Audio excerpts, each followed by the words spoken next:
Welcome to the iProsper Business Management System. In this video tutorial, we will show you how to work with the organizer section and mostly the group fields. So we're going to go ahead and go in the organizer section. I've created a sample company, Acme. So let's click on that one. So if you go to the bottom page, you'll see field groups. What this is basically it allows you to create groups of fields with information so that you can store information from your customer or your contacts and separate them by types of information. So for instance, we're going to create a field group called test.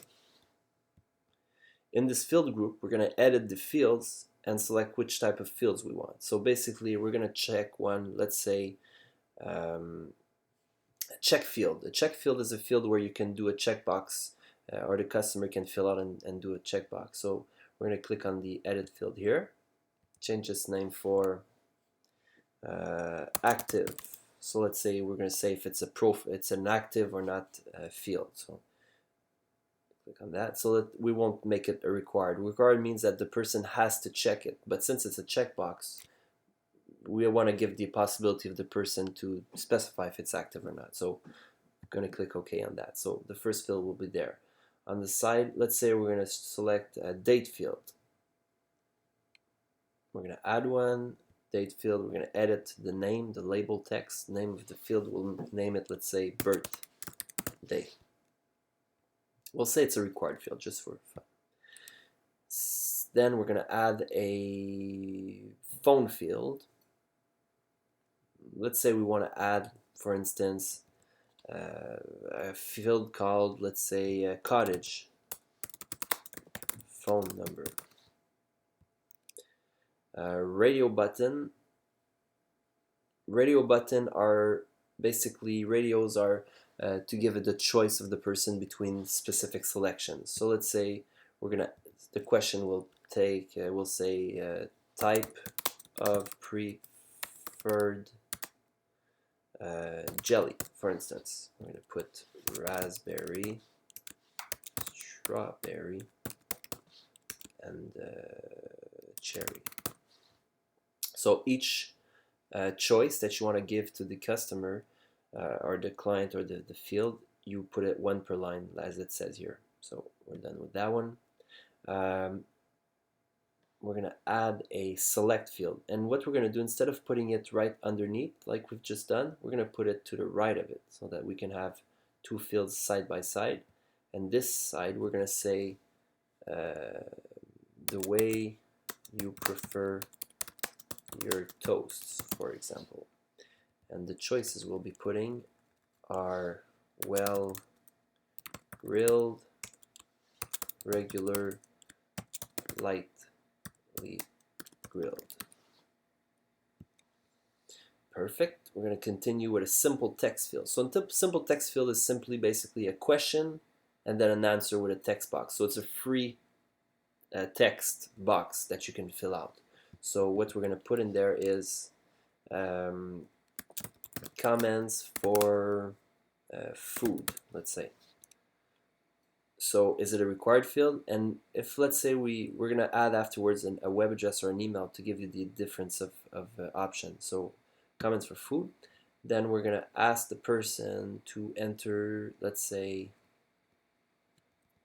other email, because in the basic form on top in the organizer, the email field is there, I think, by default. So that's why I put other email just for the sake of it. And we're going to say is an email address. So people will have to put in an email address. So go ahead, click OK. Then the last field that we can add, not the last, but another field, is a rich field. Rich field box is basically a box that you can have to fill in more information. So we have the choice between small, medium, large, and extra large box. So it just makes the box bigger to allow the person to enter more text or to have more space to enter his text. We'll leave it at medium. I think medium size is okay for now. Additional comments. Additional comments. Required no. We do okay. And country picker is simply a country picker. We all know what that is.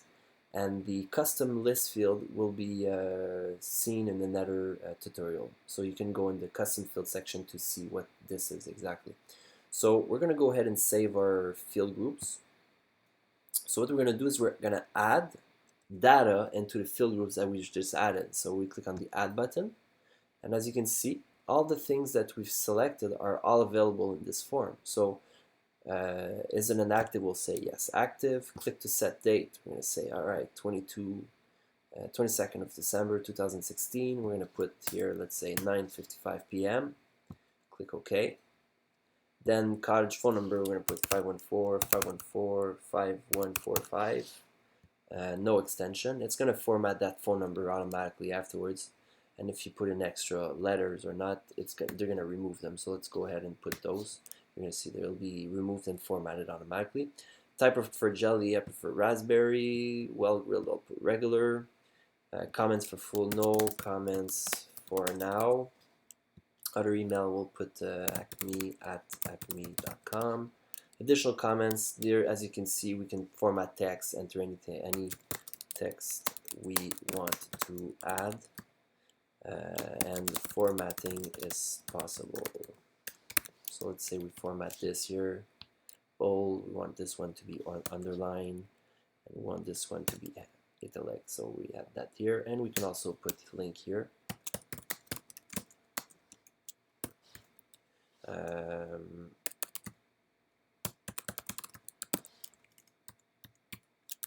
So we go link URL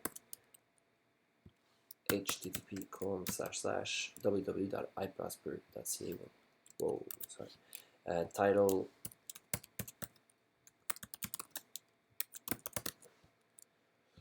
we want it in a new window so that when people click on that link, it's going to be sent to the new window. So we go OK, we do OK. So as you can see, the data is here. So if we want, we can add another one.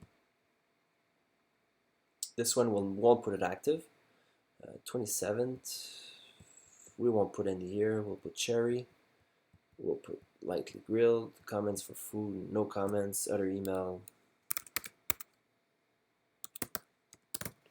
ABC.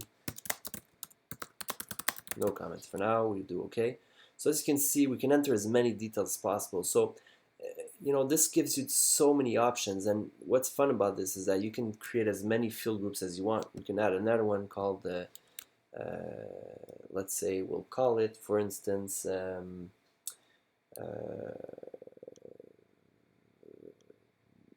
medical profile, let's say. So you'd be able to put your medical profile here. So let's say you're a financial planner and you want to add another form, which is, for instance, cost of life, and then you can set up your whole form to ask questions you want and have them full out. So basically it allows you to separate the data, and when you click on it, you see the data from that, the data that was added here, and as normal links work, if you click on it, it sends you to another page. So I find this very interesting feature, as it gives you endless possibilities in order to separate data from your customer, or simply have forms or any other data that is available for the customer. So this is pretty much it for field groups. And again, you can go back and edit the field groups by going back here. You can reorder them. So let's say you want to put your email here. Let's say you want to put three columns wide. You can do that. So basically you're allowed to put, I think the maximum is 3 or 4 columns wide when you do save. And if you click back on your form, the data will be arranged the way you've dragged and dropped. So it's pretty simple for the drag and drop. And you can also rename tests and say cottage information, for instance. So that's it. So that's pretty much how that system works. So thank you very much for listening, and stay tuned for the next video tutorials.